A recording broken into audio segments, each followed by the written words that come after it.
Bienvenue dans Star System. Chaque semaine, on revisite un phénomène de la pop culture et on explore ce qui s'est vraiment passé. Dans cet épisode, qui a tué Weight Watchers ? Je suis Samia Miskina et aujourd'hui je reçois Marie de Brouweuse. Salut. Tu es humoriste, tu joues ton spectacle en France, au-delà. Tout à fait. Et à partir de la rentrée, Exactement. au Palais des Glaces à Paris. Au petit Palais des Glaces. Au petit Palais des Glaces. Le petit quand même. On commence par le petit Palais des Glaces avant de passer C'est ça, c'est étape par étape. Gros Palais des Glaces. Voilà, c'est ça. Tu fais aussi des chroniques dans l'émission Zoom Zoom Zen tous les jours sur France Inter. Oui. Tu es aussi la créatrice évidemment du podcast Tchatcheuse. Oui, auquel j'ai eu la écoutez chance. Tchatcheuse. C'est le seul podcast français que j'écoute toutes les semaines, que j'écoute c'est vraiment vrai tout le temps. Ah ouais. Ah, ça fait plaisir, merci. Franchement, c'est trop drôle. Donc il y a des interviews et il y a des épisodes de Marie solo. Pour tous les goûts, quoi. Tu as aussi publié 2 BD, Ne jamais couler sur ton expérience de la grossophobie et une BD qui parle de cul. Qui parle de cul? Ça serait vraiment bizarre que ça C'est parle ça. d'autre chose. Publicité mensongère. Donc tu parles de ton célibat, de ton rapport à la sexualité, etc.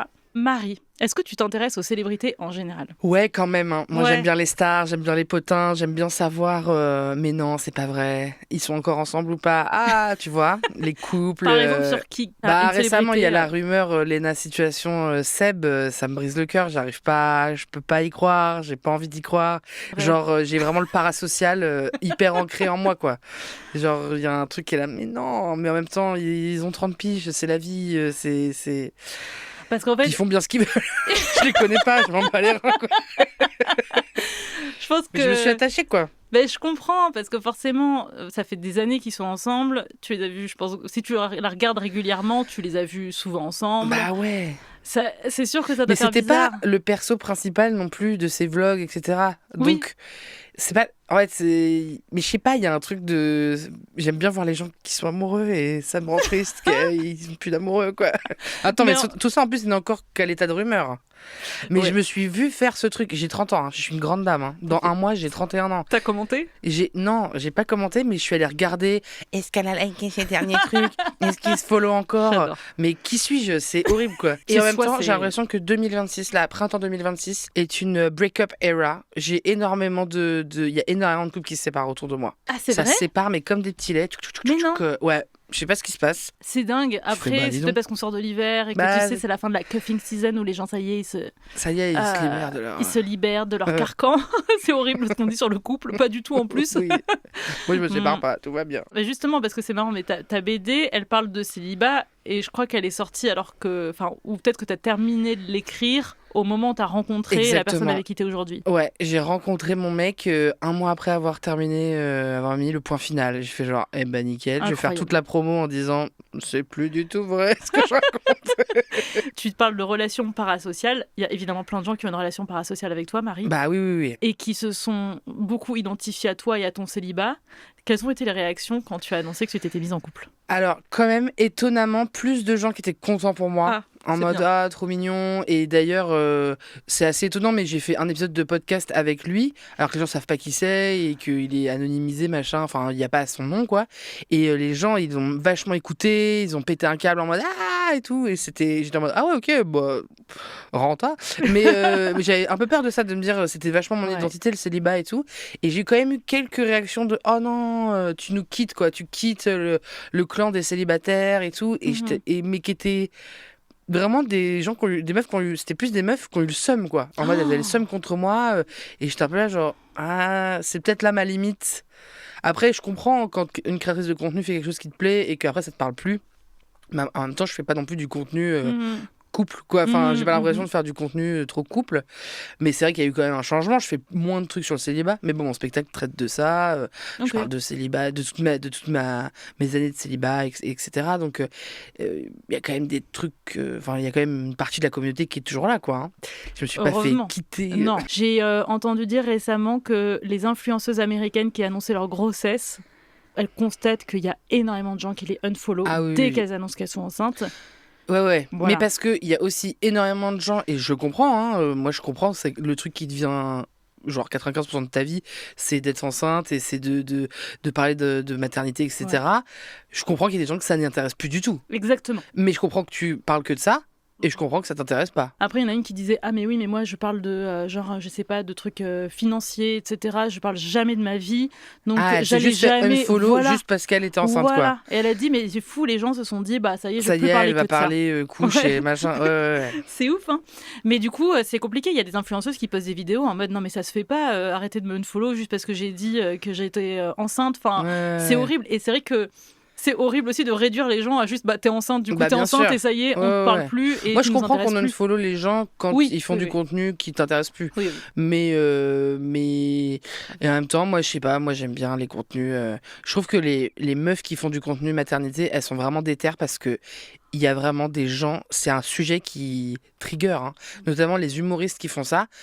Le moindre truc qu'elle dit, c'est genre tu ne peux pas faire ça à un enfant, ça n'est pas possible. Mais c'est des blagues. Les gens manquent totalement d'humour dès qu'il s'agit des parler enfants, des enfants et de l'éducation et tout. C'est ah ouais, les gens sont sévères, hein. Non mais je suis Je totalement pense que je pourrais d'accord. pas faire Du contenu autour de ça. Non. Ouais. Je pense que si un jour je suis enceinte ou si un jour j'ai un enfant, je le dirais parce que je raconte tout de toute manière. Mais je suis pas certaine que j'en parlerai plus que ça. Ils me font trop peur les gens sur internet. Maintenant, je vais te raconter l'histoire de Weight Watchers. Qu'est-ce que tu connais de Weight Watchers, de l'entreprise Weight Watchers? Weight Watchers, je sais à quoi ça sert. C'était une boîte pour, en gros, plutôt que de faire des régimes, vaut mieux compter les calories. Voilà. Ce qui est un régime. Est un régime, La finalement. définition. Enfin, et forcément, une barre de chocolat, ça va être tant de points que un plat de brocoli, ça sera tant de points. Et du coup, tu avais le droit à un certain nombre de points par jour et ou par semaine et ou par mois. Je ne sais plus exactement s'ils faisaient très attention à l'équilibre entre les fibres, les glucides, les lipides, etc. Je me rappelle plus. Mais moi, je crois que j'ai fait Weight Watchers. Hein. C'est vrai, tu l'as fait? Ouais, j'ai Vers fait quel quelques âge? temps. Entre 17 et 21, je ne sais plus exactement. Et quelle était ton impression de ça, genre le fait de devoir compter les points, etc. Est-ce que c'est le premier régime que tu as essayé aussi d'ailleurs? Je pense que c'était pas le premier régime que j'essayais. Je me rappelle plus. J'ai un peu blackout ces parties-là de ma vie, mais j'ai fait pas mal de restrictions alimentaires. En tout genre, disons.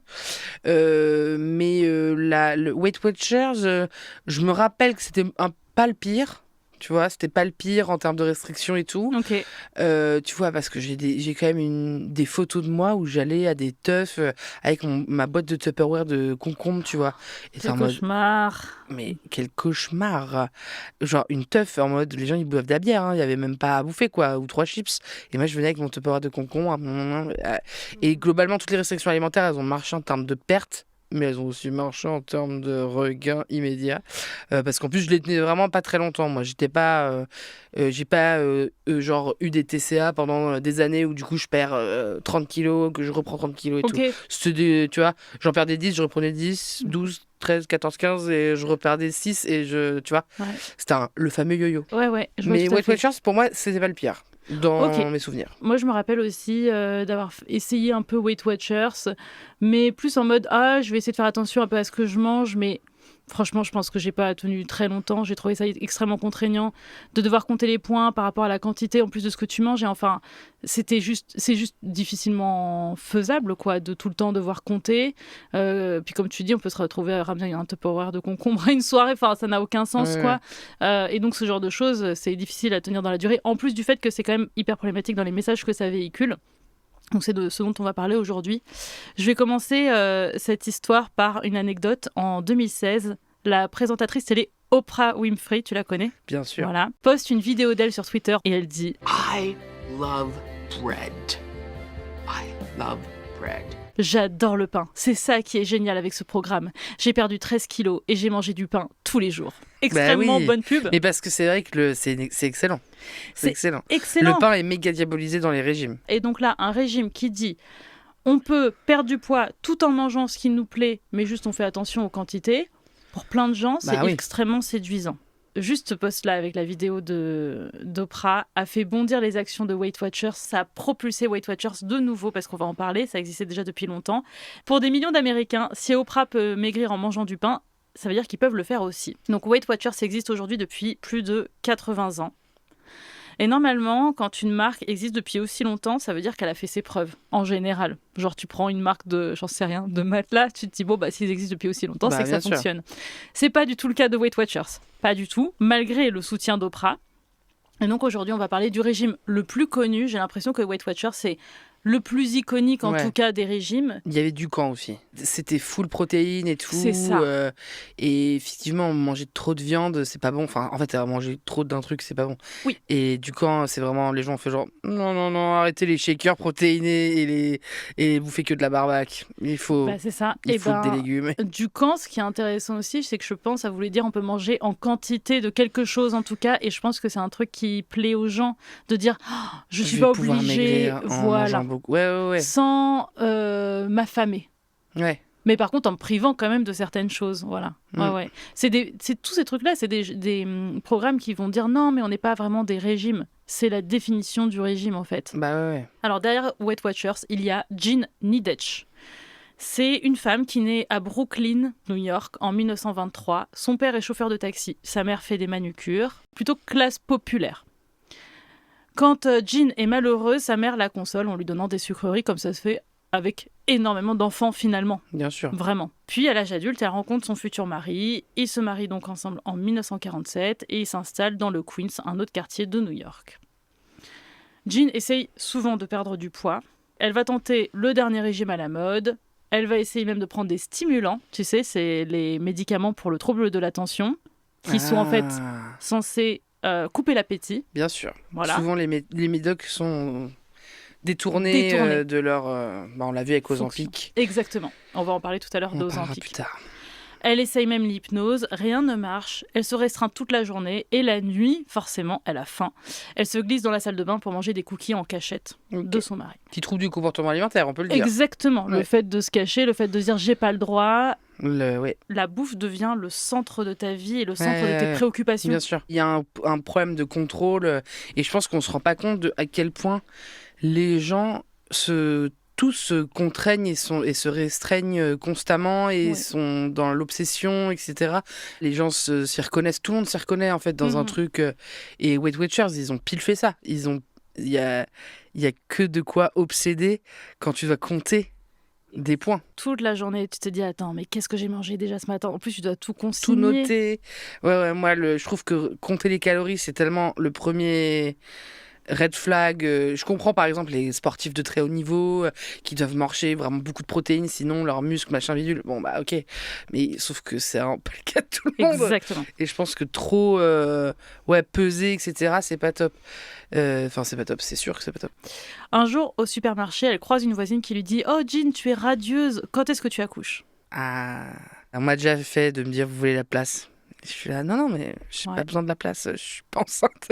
Forcément, les gens qui disent ça, ils pensent à bien, mais en fait... Franchement, quand t'as le doute et tu sais pas si t'es en train d'être la connasse qui laisse pas sa place à une femme enceinte, t'es là genre, je sais pas si elle est grosse ou si elle est enceinte, oh là là. Non, c'est vrai. Du coup, tu regardes un peu, comme ça, du coin de l'œil, voir s'il y a un truc qui fait... Elle fait, ah bah pardon, allez-y. Hier soir, il m'est arrivé un truc à l'inverse. Je suis allée voir une copine sur scène qui fait de l'impro et à la fin elle me dit alors Samia, je pense que t'as vu. Et je fais j'ai vu quoi? Regarde, j'ai un petit bidon, je suis enceinte. Et je suis là, mais alors là vraiment, je l'ai vu 1 heure sur scène, mais je n'ai rien remarqué, rien capté. Donc c'était l'inverse total. Bon après voilà, c'est la question un peu malheureuse et donc Jean, ça la me fait rentrer dans une spirale horrible où elle se dit mon Dieu. Elle décide de s'inscrire à un programme contre l'obésité qui est organisé par une clinique publique. Donc un programme public de la ville de New York. Okay. On lui donne un régime strict, pas de sucre, pas de matière grasse, enfin peu de matière grasse, et surveiller les glucides en général à mort. Mais pas de sucre du tout en tout cas. Elle doit manger du poisson 5 fois par semaine, boire 2 verres de lait écrémé par jour et manger du pain complet. Elle doit peser tous ces ingrédients. C'est le début. La responsable du programme est très mince et sort des trucs comme quand je vois beaucoup de nourriture sur la table, ça me retourne l'estomac. Bah ça va pas, si ça te dégoûte la bouffe. Quand on arrive à un point où tu te dis faut peut-être pas que ton taf ça soit ça, du coup, de t'occuper de gens obèses par exemple. Exactement. Donc toutes les semaines, Jean prend 2 bus et le métro pour aller à Manhattan, pour aller à son truc de régime, à son programme. Et puis elle décide de partager ses nouvelles connaissances sur la nutrition avec ses voisins, plutôt ses voisines en l'occurrence. Et donc après chaque visite à la clinique, elle invite 6 copines à la maison et elle partage les conseils, tout ce qu'elle a appris pendant ce programme minceur. Le groupe grandit rapidement. C'est vraiment le bouche à oreille fonctionne, ça devient vraiment un gros truc et ça devient finalement une sorte de groupe de soutien informel de femmes qui veulent perdre du poids, qui se sentent moins seules de parler, de partager leur galère. Jean se dit, mais c'est ça qui est génial et qui manque dans mon programme à la clinique publique, c'est ce groupe de soutien, le fait de se parler, le fait de se rencontrer. C'est vrai qu'au Weight Watchers, il y a une commu un peu. Exactement. C'est vraiment, et peut-être beaucoup moins plus tard, mais au départ, c'est ça l'idée de Weight Watchers. C'est de se rencontrer, de faire des groupes de soutien, des réunions, où on partage nos joies, un peu alcoolique anonyme, enfin ce genre de choses, quoi. Le fait d'avoir un groupe de soutien, tout simplement. Et en plus, Jean commence à créer un système de récompense en fonction du nombre de kilos perdus. Donc les gens sont encouragés à donner leur chiffre. Ah putain. Ok. J'aimerais trop savoir ce me que demande c'est. pour combien je perds du poids, moi. Pour combien tu perds du poids? Beaucoup d'oseille, je pense. Mais genre de manière significative. Faut que ça me change de classe sociale. Genre. Non, mais... Et donc, les réunions grandissent, elles deviennent tellement importantes qu'elle finit par louer des salles dans New York. C'est-à-dire que son salon ne suffit plus à accueillir tout le monde. Et quand même, ce qui est ouf, d'accord, il y a le groupe de soutien, c'est un peu elle qui a inventé le groupe de soutien pour ce truc-là en particulier. Mais elle ne fait que répéter ce qu'elle a appris dans une clinique publique. Ouais, c'est pas ses propres connaissances en nutrition, quoi. Ah non. Ouais, elle a pas inventé un truc. Non. Pour l'instant, elle dit juste, les gars, ce que les médecins disent, c'est ça. Pas trop de gluten. Mais non, meuf, c'est pas vrai.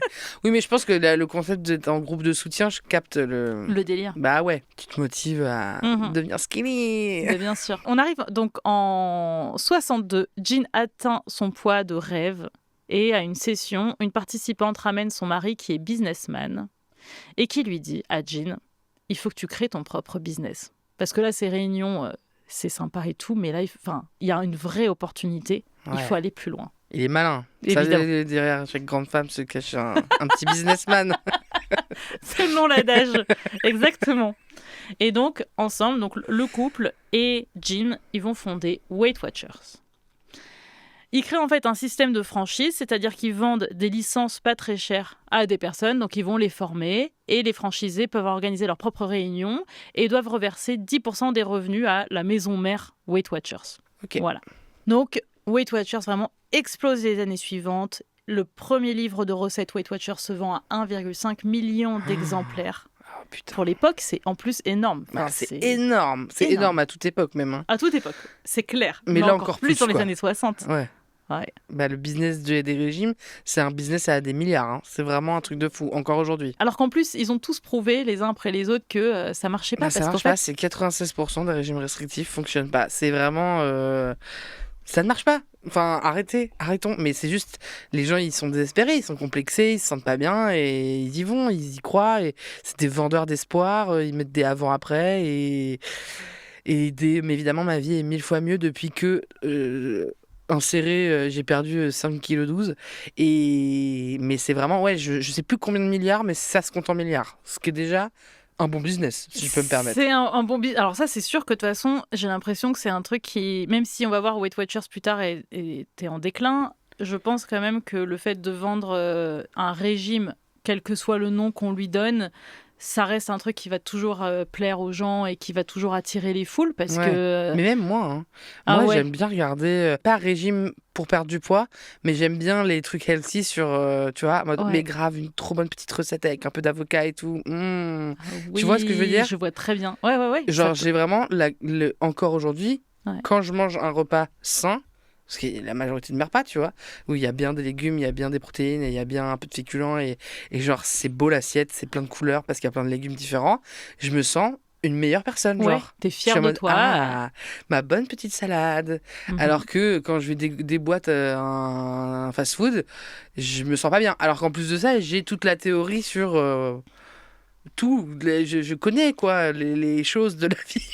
Mais bien sûr. On nous fait culpabiliser ou pas, mais j'ai vraiment ce truc de... I'm such a great person. Je suis vraiment un bête d'être humain, quoi. J'ai mangé tout ce qu'il fallait comme Nutriments. comme nutriments. Bravo Marie. Mais non, mais parce que ça me fait penser à un truc évidemment beaucoup plus récent, c'est la clean girl esthétique Bah, bien avec sûr. voilà, le fait de faire du yoga le matin, de boire ton smoothie vert. Ça me saoule de pas être une clean girl. Hein. T'aimerais être une clean girl? Ben non, mais tout le monde aimerait être une clean girl. Mais tout le monde, en fait, le plaquage déjà des cheveux parfaitement plaqués et tout, je suis là genre waouh, Avec c'est magnifique quoi. très peu de maquillage, mais une peau absolument nickel. Ouais. Voire pas de maquillage du tout, mais justement montrer que naturellement tu irradies. Et le temps qu'elles ont Oui, pour faire et leur sport et leur bouffe, parce que Ouais. c'est faire les repas, c'est du temps, faire les courses pour faire les repas, c'est du temps. Et j'aimerais avoir ce temps-là. En fait, c'est plus le temps qu'elles ont.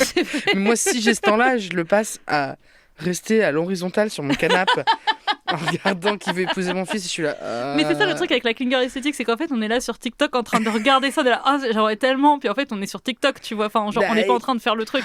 Oui, et puis c'est ça. Moi, tu Ouais. me retires mon portable, je gagne un temps fou hein, dans la vie. Je pourrais être clean 25 fois, quoi.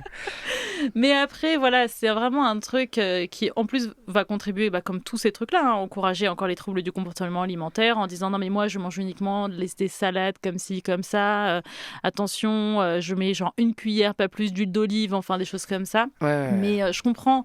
Et en fait, c'est ça le truc, c'est que ce genre de discours, ça associe la vertu et ce qu'on mange et notre régime alimentaire. Et on a l'impression d'être plus vertueux, comme tu as dit tout à l'heure, j'ai l'impression d'être une bonne personne. Et Mais c'est grave. dingue, parce qu'en fait, théoriquement, ça n'a rien à voir avec être une bonne personne, Ah, mais mais c'est ce qu'on vraiment pas. met en avant. Ouais. Mais aussi parce que c'est dans le regard des gens. C'est-à-dire que les gens, si on a une peau parfaite, qu'on est mince, qu'on est irréprochable physiquement, les gens vont nous traiter différemment Ouais. et tout ça. Je comprends que tu es toute la théorie et que ça ne t'empêche pas de quand même d'avoir être... des biais, Mais je pense que c'est le cas de Mais c'est que tout le sur monde. moi-même. Je juge un tout petit peu, genre mon mec qui est pas très légume. Enfin, c'est vraiment le garçon qui est. Bah, c'est pâte au jambon. Demain, ça sera steak haché patate. Et t'es là. Il manque quand même du verre. Bon, mais là, Après, c'est pas vrai. Il mange pas ça tous les jours, tu vois. Mais il mange quand même des légumes. Mais pas assez selon moi, ma conception de l'alimentation, tu vois. Et parfois, je suis en là, genre. Ça serait bien quand même une fois de temps en temps un poireau, un brocoli, une courgette, un truc qui ressemble à du verre. Putain, il aime que les carottes, donc bouffe plein de carottes. Bah, c'est super, t'es très aimable. Mais un verre, un légume qui soit vert, s'il te plaît. Non, Et oui. je peux pas m'en empêcher. Je suis Ouais. toxique. Je suis là, genre. Ouais. Après, je pense que ce que tu dis là, c'est aussi un truc sur le couple en général, en fait. Tu peux pas t'empêcher, quand tu passes du temps avec quelqu'un, de juger un comportement ou un autre, que ce soit un comportement alimentaire ou genre, ah ouais, tu prends ta douche le matin et pas le soir. Enfin, tu vois, genre... Ouais, bien Voilà. sûr. Donc, Weight Watchers s'étend à l'international avec 102 franchises aux États-Unis, au Canada, Porto Rico, au Royaume-Uni et en Israël. Ça, c'est les premiers pays où Weight Watchers s'installe en dehors des États-Unis. Ok, ouais, ça et je dis devient un Porto gros truc. Rico, je sais que ça fait partie des États-Unis, mais c'est mentionné quand même parce que c'est un petit peu différent, ils ont un statut un peu différent. Ok. En seulement 5 ans, le programme compte 1 million de membres dans le monde entier. Et Weight Watchers est introduit en bourse. Ok. Alors, Weight Watchers, c'est pas seulement des réunions et un livre de recettes. Ils vendent aussi des plats préparés. Ils vendent des balances pour peser les aliments. On parlait tout à l'heure du système de points. On n'en est pas encore au système de points. Ça Ok. arrive plus tard. Ok. À ce moment-là, on est vraiment en mode tant de grammes De grammes, légumes ok. verts, tant de grammes de viande, etc. Et puis ils se sont dit à un moment, vas-y les grammes, ça fait chier. Non, mais c'est méga relou. Ils ouvrent même des spas estampillés Weight Watchers et des camps de vacances pour les enfants surpoids. Oh non, Terrible. c'est horrible. Terrible. Ouais, mais il y en a plein. Et aux États-Unis, je crois que c'est vraiment un truc de fou. Les fat camp. Genre, c'est un peu une blague dans les séries américaines. C'est I Oui, went c'est to vrai. fat camp, tu vois, genre le camp des gros, quoi. Au lieu d'aller en colonie de vacances pour tout le Normal. monde. Et comment faire en sorte que ces enfants après deviennent des adultes qui ne pourront Ah jamais oui. se débarrasser de leurs troubles du comportement alimentaire. Enfin, c'est Ouais, ouf. c'est horrible. Toute la période de la croissance, faut quand même faire méga attention. C'est là que tout se joue et tu cristallises vachement le regard sur soi et parce que il y en a 1 milliard des gens qui te disent ah ouais moi je suis un ancien gros et tout. En fait juste t'étais un peu enrobé à l'adolescence, t'as grandi, il y a eu la puberté. Tu es maintenant une personne mince, mais qui encore à 35 berges sont en mode et qui sont encore traumates de parce que ils avaient. C'est pour ça qu'il faut faire un peu attention à la période adolescente parce que ouais, faut laisser les enfants grandir tranquille. Évidemment. Et en plus de ça, on n'est pas tous égaux face au poids. Voilà, il y a des personnes qui vont perdre du poids en un clin d'œil ou quasiment pas en prendre alors qu'ils mangent théoriquement mal. Ouais. Et ils vont quand même avoir peut-être l'apparence de la clean girl esthétique sans avoir l'alimentation qui va avec. Et d'autres personnes en mangeant un petit peu qui vont prendre plus de poids. En fait, il y a énormément de Le choses. facteur génétique est vachement sous-estimé par les gens. C'est pour ça que... alors que c'est le premier, quoi. Oui. Et moi, un exemple que je donne souvent aux gens pour essayer de vraiment de simplifier au maximum le propos, c'est vous avez un ou une pote qui mange tout ce qu'il veut et qui prend pas de poids. Vous arrivez à on a ce pote qui graille de ma boule et il est comme ça parce que c'est son métabolisme. Bah faut juste arriver à se mettre en tête que c'est pareil pour les gens gros qui grossissent peu importe ce qu'ils mangent et qui grossissent plus facilement et c'est leur métabolisme, etc.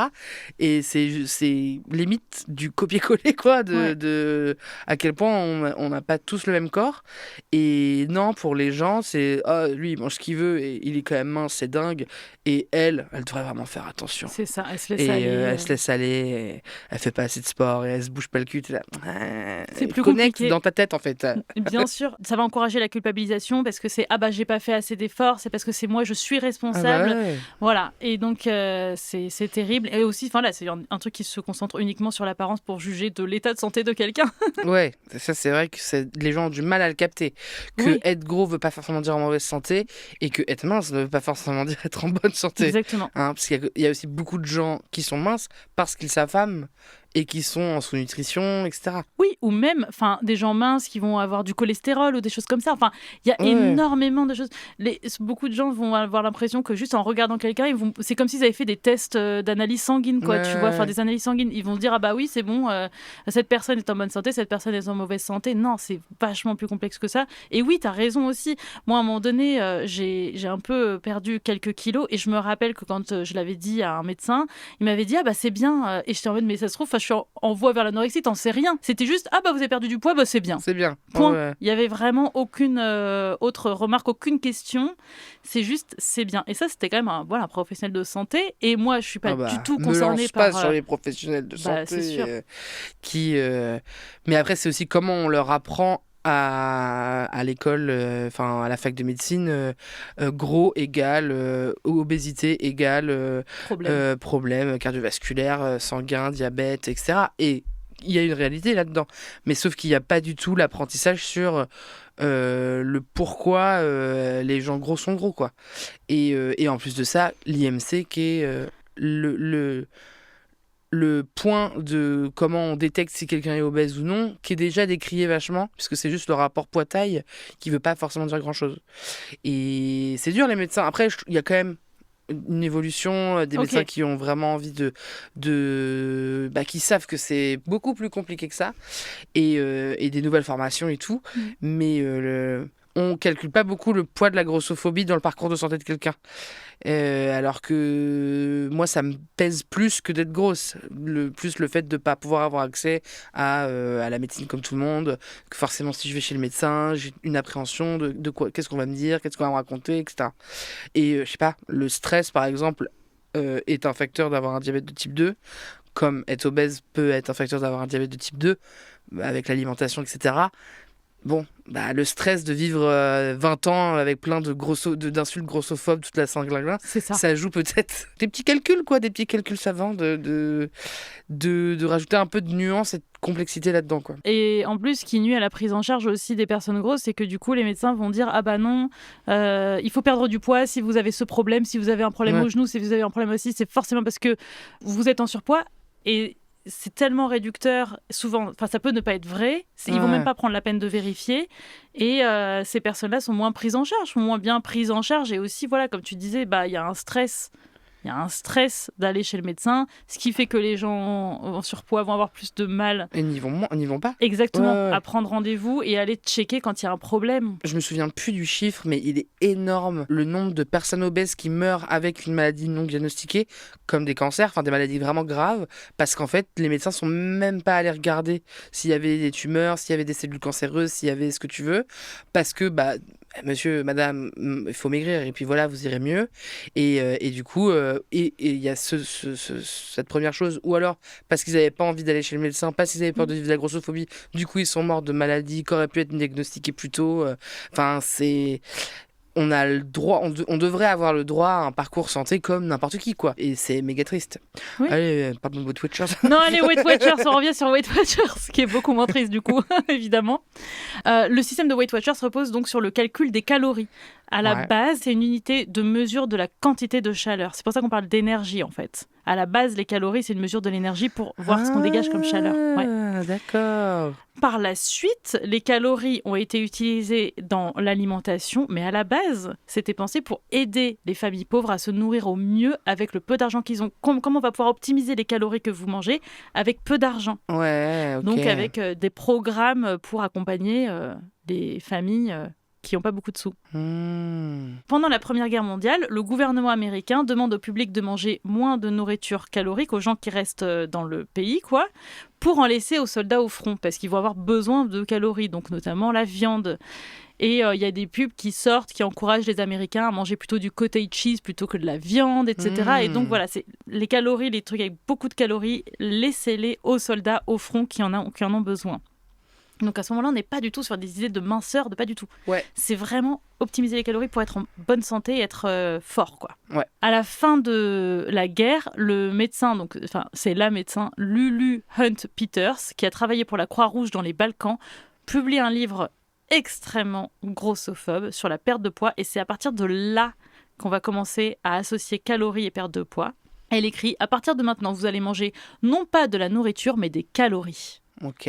Elle dit, au lieu de dire une tranche de pain ou une part de tarte, vous allez dire 100 calories de pain ou 350 calories de tarte. C'est vraiment la calorie, c'est le système de mesure de ce qu'on est en train de manger, quoi. Jusqu'ici, la minceur, ça voulait dire qu'on était trop pauvre pour bien manger. Et là, les choses changent. C'est désormais un signe de richesse d'être mince. Ouais.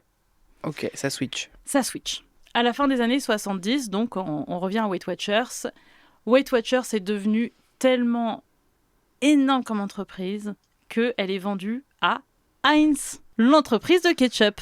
Ketchup, putain les filous, ils vous font grossir et maigrir en même temps. Exactement. C'est beau. Et ça, c'est un truc. Ça, c'est vraiment le capitalisme, comme on l'aime. Exactement. Le capitalisme malin. C'est comme faire du jambon et du jambon végétal. Oui, tu te dis, le beurre, l'argent du beurre, le fiac de la crémière, quoi. Putain, c'est magnifique. L'entreprise Ketchup a racheté Weight Watchers. J'adore. C'est vraiment profiter de absolument tout. Ah, mais bouffer à tous les râteliers. Bouffer littéralement à tous les râteliers. Mais en 1990, les profits commencent à décliner. Ah bah oui. Ketchup, par contre, ça n'a pas bougé. Ah non, les ketchup, je pense que ça se vend toujours autant. J'ai pas regardé, mais c'est une excellente recette. Pour le coup, ils ont été magiques, quoi.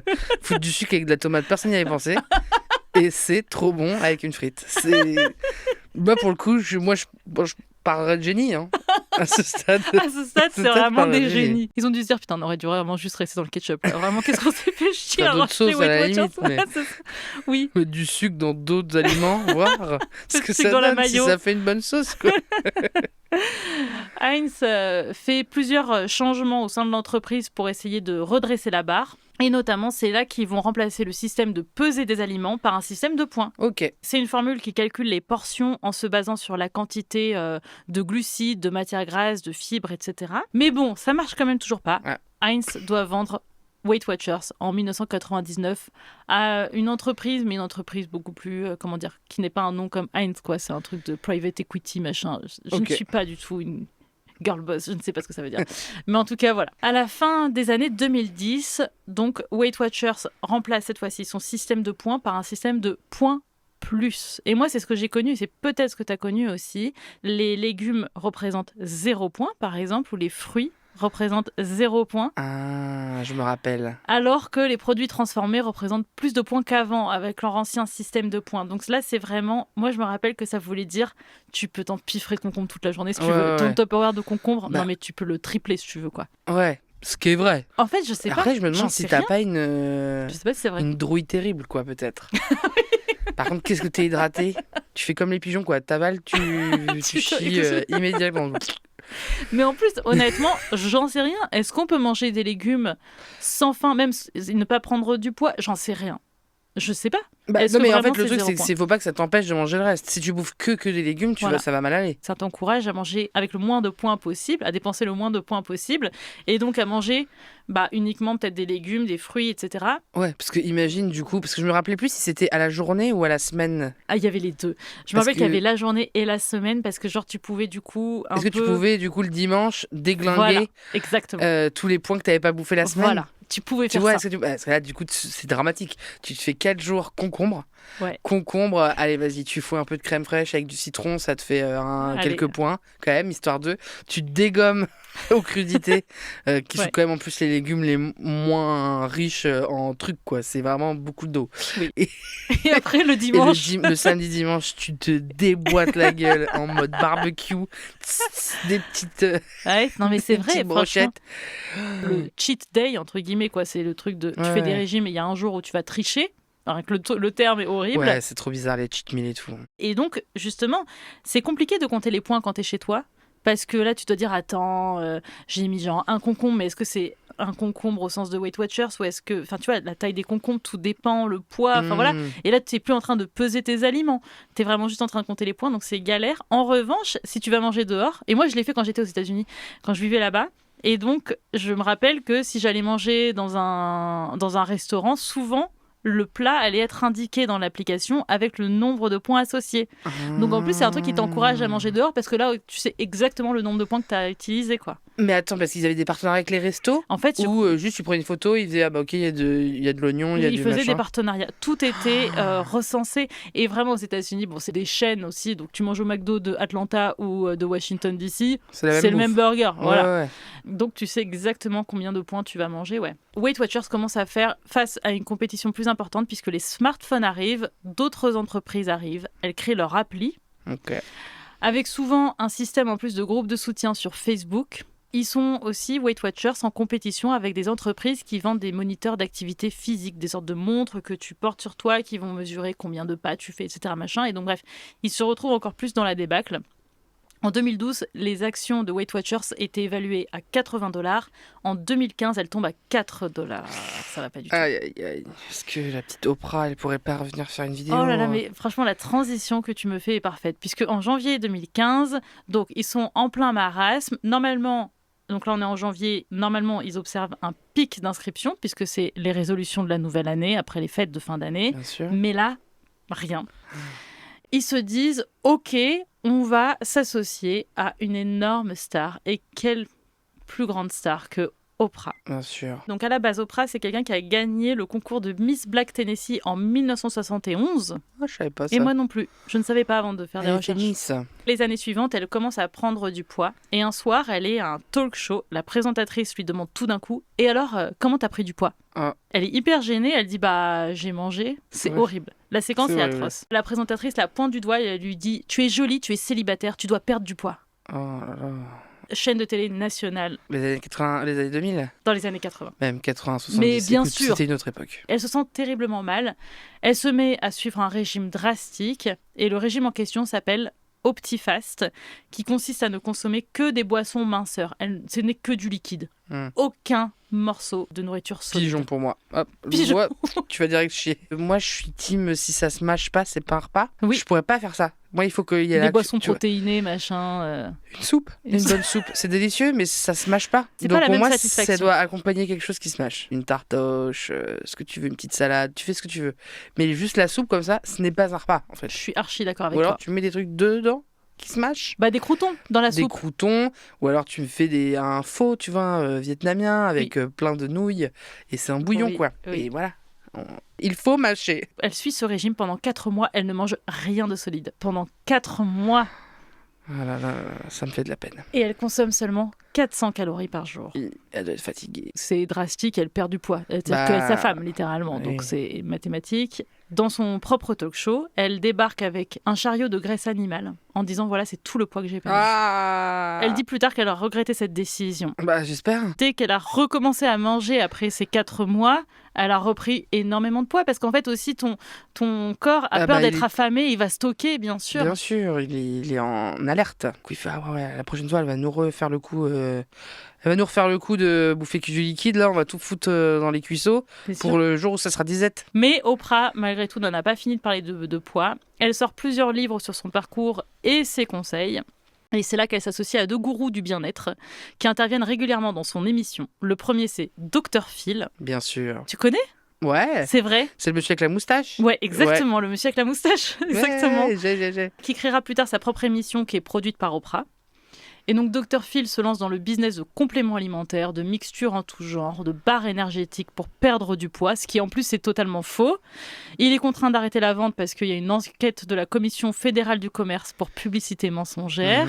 Oprah invite également sur son plateau très régulièrement le Dr Oz. Je ne sais pas si tu connais, ok, qui revient très très régulièrement dans son émission jusqu'à aussi créer son propre talk show produit par Oprah.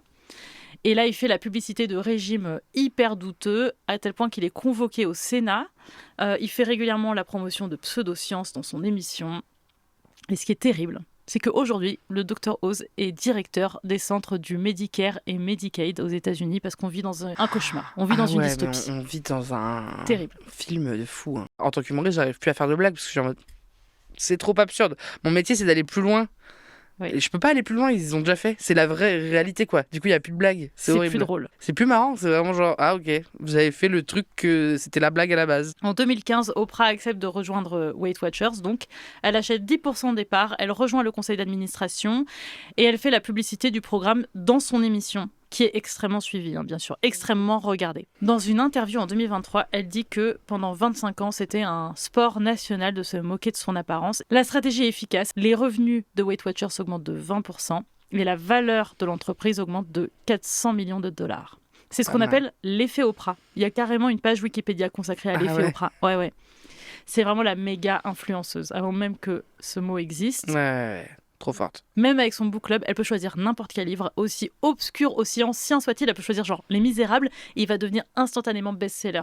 Ouais. Elle déclare « Weight Watchers m'a donné les outils pour accomplir ce dont je rêvais comme beaucoup d'autres personnes. » Et donc c'est là qu'elle poste aussi cette vidéo. « J'adore le pain, c'est génial avec Weight Watchers, je peux manger du pain, c'est ouf quoi. » Ouais.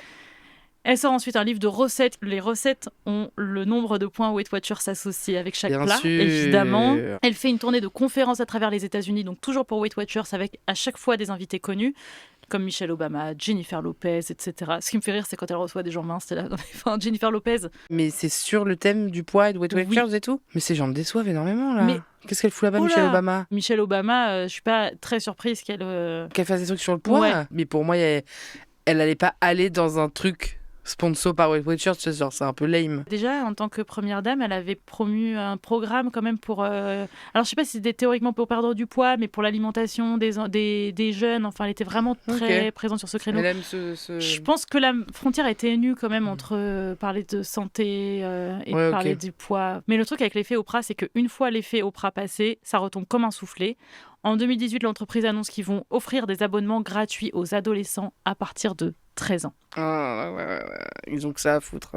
Et je pense que l'idée, c'est gratuit, mais l'idée, c'est qu'après, ils vont être hooked et ils vont jamais quitter le truc.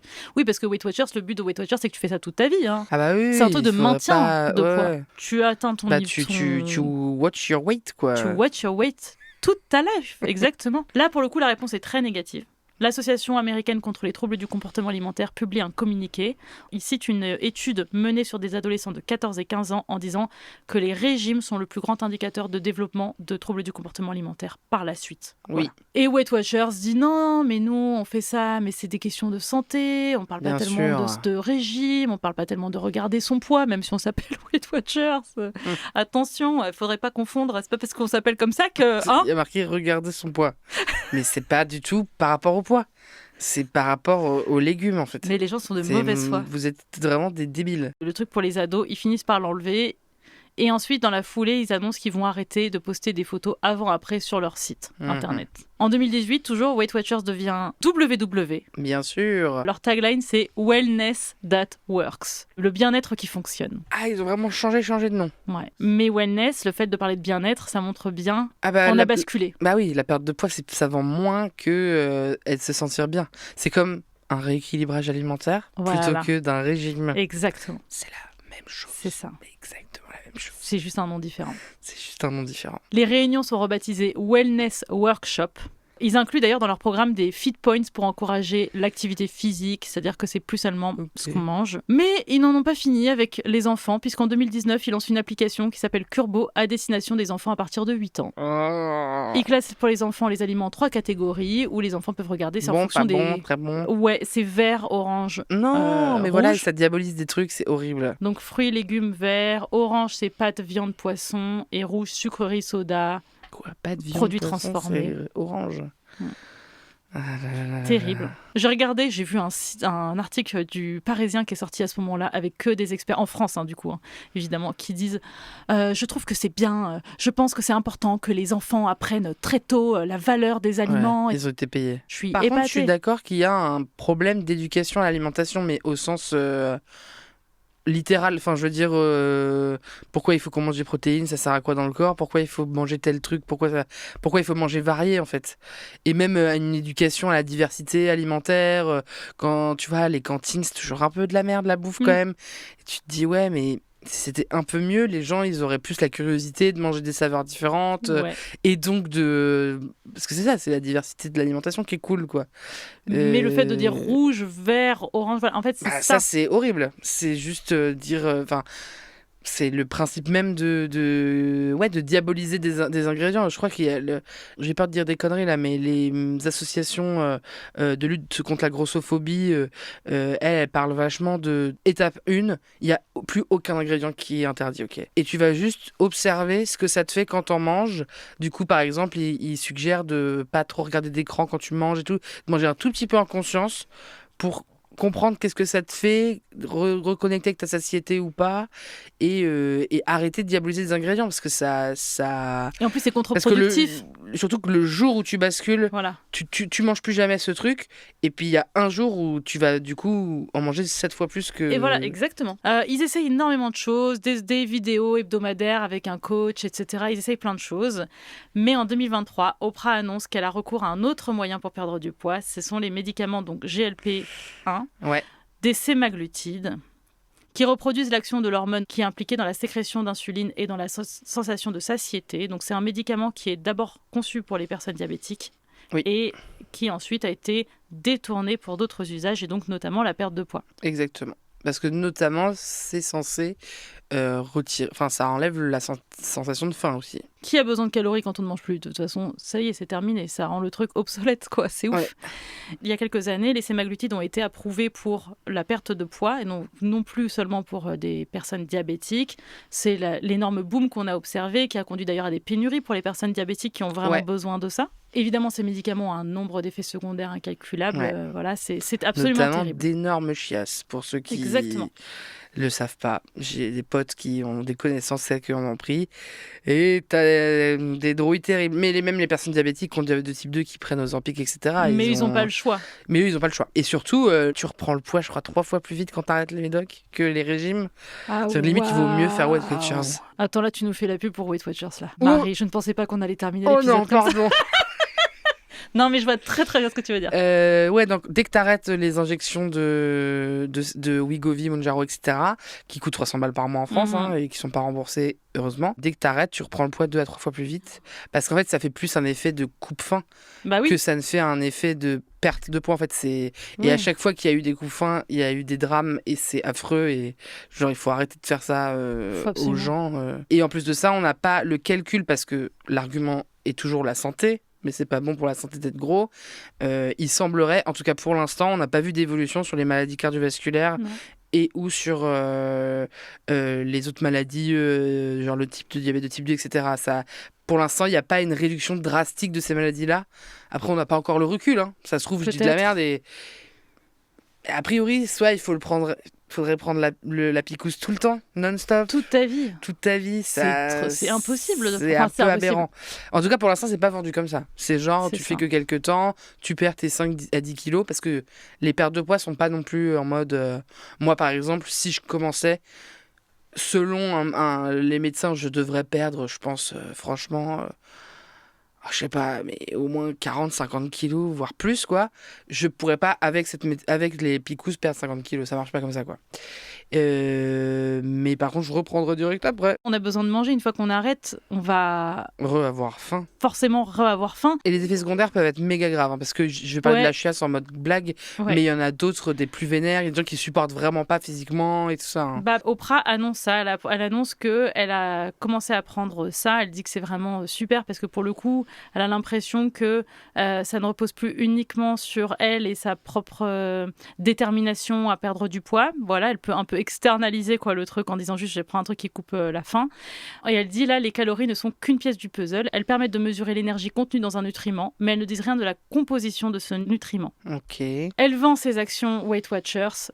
Tout s'effondre. Alors là, Weight Watchers, c'est vraiment, ça s'effondre énormément. Elle n'a pas dit d'ailleurs quel médicament elle prenait, parce que sinon on aurait sans doute vu encore l'effet Oprah. Donc elle n'a pas dit si elle prenait Ozempic ou Wegovy ou n'importe. Et donc les actions de Weight Watchers chutent de 25% dès qu'elle annonce ça. Elle quitte d'ailleurs le conseil d'administration. En 2025, Weight Watchers dépose le bilan, ce qui lui permet alors de consolider sa dette. Ça ne veut pas dire que l'entreprise disparaît techniquement, elle existe encore, mais elle survit. Et le pire, c'est qu'ils ont décidé de commencer à vendre du Wegovy sous forme de comprimé. Donc t'inquiète pas, ils sont toujours sur le coup. Toujours sur le coup des régimes. Exactement. En plus, ça remet complètement en question l'ADN de l'entreprise qui était genre les calories. Là, c'est juste arrêtez de manger en fait. Voilà les médicaments. Arrêtez de faire chier, arrêtez de bouffer. Le déclin de Weight Watchers au profit de ces médicaments, ça marque la fin du système de calories, puisqu'on n'a plus besoin de penser aux calories si on ne mange plus, tout simplement, ou très peu.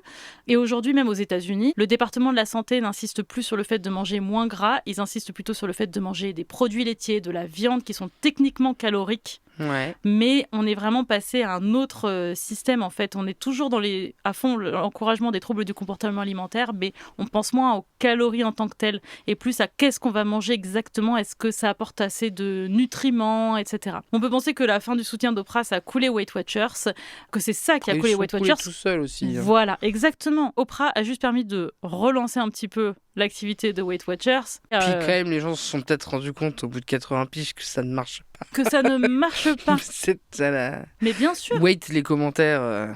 Moi j'ai fait Weight Watchers et ça a méga bien marché. C'est ça. Oui, bon, mais toi peut-être. On est à fond toujours. On est dans un véritable retour, même si on n'en est pas.